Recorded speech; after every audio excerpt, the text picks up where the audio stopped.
Do you want more?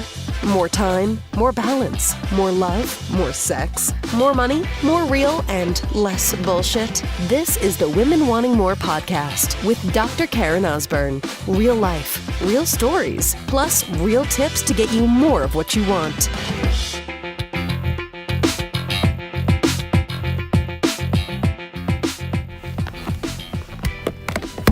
One of these mornings where I'm like, man, I got a million podcasts inside of me. What am I really being called to speak on in this moment? And it's so, I love getting comments and feedback from so many of you. And if you've been one of them, thank you, because I do really, it sounds so corny. I treasure them. I do, man. I do, sister. I do. Of the comments of it felt like you were talking directly to me. Are you in my head? Do you have cameras set up in my home? It felt like we were just on it, talking together, because I literally think of this as I'm speaking. I think of you maybe sitting next to me, shotgun in my car as I'm driving, or if I'm walking outside, or, recording, and I just get really still and go, what needs to be talked about right now? And so here's what I'm really feeling. It's coming through right now is, are you really clear? And here's what we're going to talk about in relation to. When you are connecting with another human being in your life, I want you to think about someone who you know really well. It could be your spouse, it could be your children, it could be a really close friend, your mother, your dad, siblings, someone you work with, and they're going through something really difficult right now. Really difficult. It's just rocking their world. And when they share stuff with you, right? When you have the honor of being able to be in that space with somebody as they're going through a difficult time, are you clear?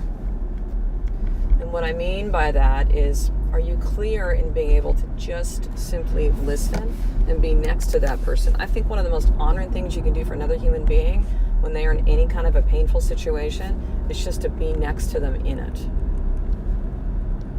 Is to be next to them in it. And are you clear? Are you bringing your own shit into this game when that is not what they need? Are you bringing your own wounds into it?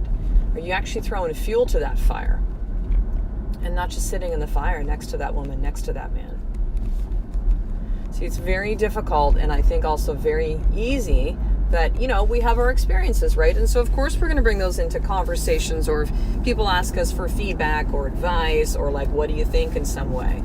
So, of course, we have those experiences. We can't act like they haven't happened in our life, right? And I think we need to acknowledge, of course, they're going to have an impact. That's okay. But can you be that empty vessel for that person where you don't bring your shit in? You just don't. I'm going through a very challenging time in my life right now, and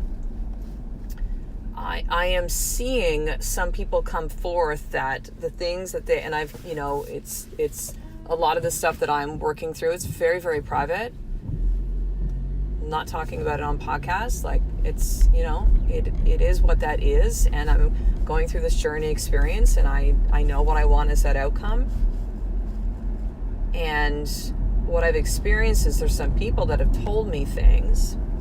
This is why I'm very protective of my heart right now with stuff, or have done things that I feel, that have come from the really best intention, really it has. But what I now recognize, I'm oh, that's their wounds they're bringing into it. That's where that advice, that's where that feedback, that's where those words, that's where that energy is coming from. And here from just more of a general point is this, so many of us, we don't want to be in pain, right? We don't want to be in pain. And so we experience someone in pain. Sometimes it triggers some of the pain in us. And we don't want that. And so what is often that people end up doing in that place? They say something kind of flippant, which they don't mean it to be that way, but oh, come on, it's not that bad. Or, you're going to be okay. And, these are all things, by the way, that are some of the worst things you can do. You're better off just being quiet and saying nothing, I'm telling you, than to say these things, right? Look on the bright side. I don't know. I shouldn't say this. I'm not going to give a long list of things not to say, but just any time that you feel yourself wanting to move from that pain because you're uncomfortable, you need to, with love, shut your mouth. You need to not say shit unless you are clear. And if you're not clear, you can sit with that person, but do not stop what they are experiencing right now. It is dishonoring. It is dishonoring to judge them or anybody involved in a situation. It is dishonoring to look at them with pity. It is dishonoring to say, I can't imagine what you're going through. What you're really saying is, yes, you were unwilling to imagine. You were unwilling to deploy empathy, not sympathy, right? Big difference. Sympathy, oh, I feel so badly for you. Empathy, oh man, what would that be like if I were in her shoes, if I was in his shoes? And if you can choose to go to that place to get clear and to be okay with the feelings that might come up, to be like, oh man, if I was going through this, man, that would be sad, or that would be painful, be lonely, man, I'd like wonder what was that. Now you can sit and be clear. Because you've taken even just a small step to go, what would it be like? When you go, I can't imagine what it's like, is what you're saying is I'm unwilling to go there because that's painful, right? You know, I think of situations people have lost a child. And I've said it before too. Just know, when I say these things to you, if you've said them, I'm not judging you. I'm not, oh, you shouldn't have said those things. No, don't go there. Just hear this for what you need to hear this in today. Everyone's going to hear different things. Some of you might actually hear this and it's actually going to trigger you. That's okay too. That's all right. Sometimes we need to have that. But to think that we have to make that person's pain go away. No, that's not what's needed in the situation. They need you just to sit with them. You don't have to be kind of dragged down with it, because I know for some of you that's your concern of like, oh my God, I'm gonna since now it's on me and now I'm really bummed out and now it's affecting my relationships and how I move throughout my day and stuff. No, you don't need to. You can choose that, but you can also choose different and say, man, let me just be this friend, this spouse, this parent, this, daughter, this sister who is just here sitting next to somebody. If you're a parent, a mom or a dad, you understand the situation. Sometimes your kids are just feeling stuff and there's nothing that you need to say. You just need to hold them, or you just need to be with them, right? Oh, honey, that must be, that's hard. I'm sorry that your friend did that to you. I see that you're sad. Let it out, honey, let it out. It's okay to be angry. I'm sure these are all things you've said to your children at some point. But why do we think that somehow children just get that privilege and we don't get to be that same way with adults, that we don't have our own wounds inside of us that are being triggered by stuff and feelings of guilt and shame and all of this stuff and judgment, and need to be held just like that child needs to be held. And when I say you just need to hold that person, you don't necessarily have to physically hold them. It could be that, right? But just hold that space. That means you're sitting in that space and you're honored that they've chosen you. They feel safe with you. They trust you. Do you know how significant that is? That is such a gift.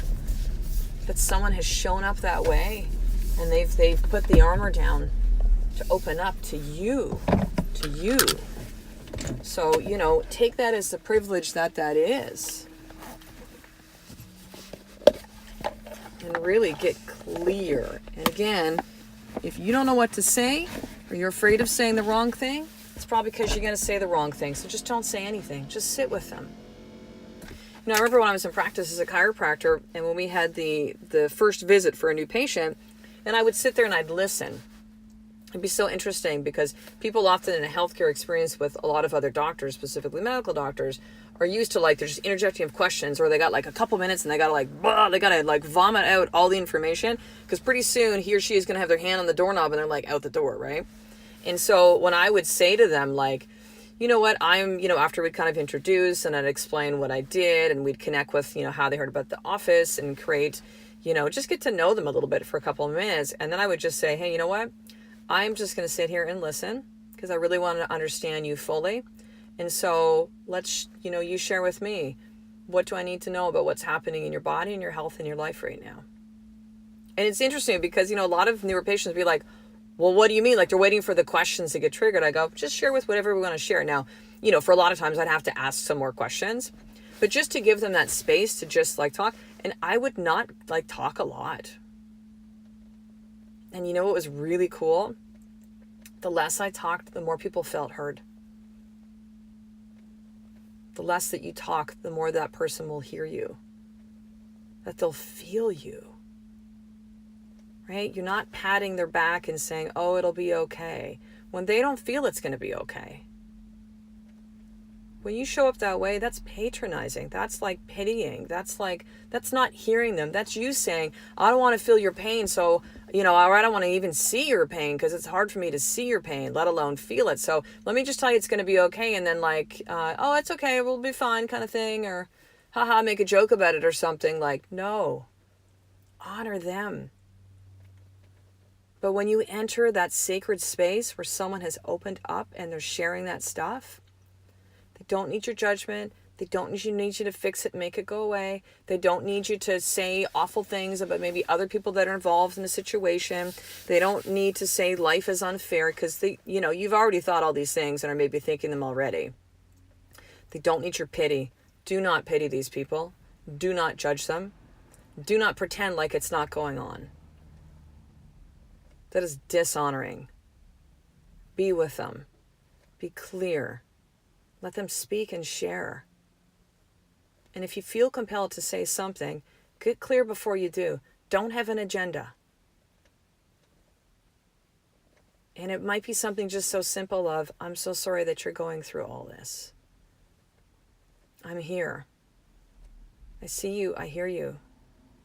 I feel you. Isn't it interesting how a lot of times we think in a situations, a lot of words are required? It's often not. It's what is our energy when we show up? What are the words that really need to be heard? So here's your more tip for today. Listen, everybody's gone through tough stuff in their life at some point. It just is. It is life, right? And so I know you have someone in your life right now that is going through something difficult and you're wondering how to show up for them, right? And what I'd like you to do is after listening to this podcast episode, maybe listen to it another time or a couple more times, is just to journal your insights on what is a new way that you can show up that really honors that person that has opened up to you. What is a new way that you can show up for them?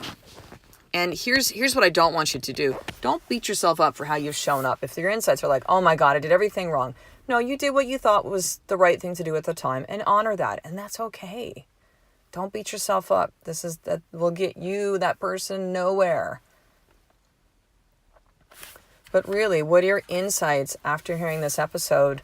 And how can you now take these insights and be able to serve that person who has opened up to you and really just needs you to be clear and to sit with them in what they're going through on this journey? All right, sister. Couple things finishing up. Number 1, The Journey to Feminine is a new Facebook community that I created about 7-8 weeks ago. I would love for you to be part of it. So go into Facebook, type in The Journey to Feminine. It's a free Facebook community. Request to be added to the group. Okay, number 1. Number 2, the 21-day challenge, 112 more 21-day challenge that I started a little bit over a week ago with 22 incredible women. I'm going to be running one again. Lucky you. So it's going to be coming up probably the middle of February. At least I'll be talking about it soon. So there are already women that are on a wait list. Okay, so this is kind of like how much this is really connected with the women. So the 21-day challenge is really designed that after 21 days that you will have a plan with what you want to create for the rest of this year. And it's combining how we are as women, because the traditional goal setting stuff, it's very masculine energy. And listen, I taught it for years. It's fine. I just find it's a real disconnect for a lot of women. And so I've created something that's completely brand new. It's a new way of really taking a look at not just setting goals, but really figuring out what are some of the things that are holding you back. See, if we don't tackle some of these issues, any of the tools will never they'll never fit. It'll be one of those times when you go, I know what I'm supposed to do. How come I'm not doing it? Well, because there's a lot of things that you haven't cleared up inside of yourself. And so, tools will be tools. And honestly, any tool will have some kind of an effect or any kind of, steps or system or anything like that. But if you don't have some of these foundational things clear, It'll never happen. It just won't. It won't. And so 21-day challenge is to really work through a lot of these blocks and to get some real clarity. And so at the end of 21 days, you'll have this plan, right? That you can kind of plug and play and put this into your life.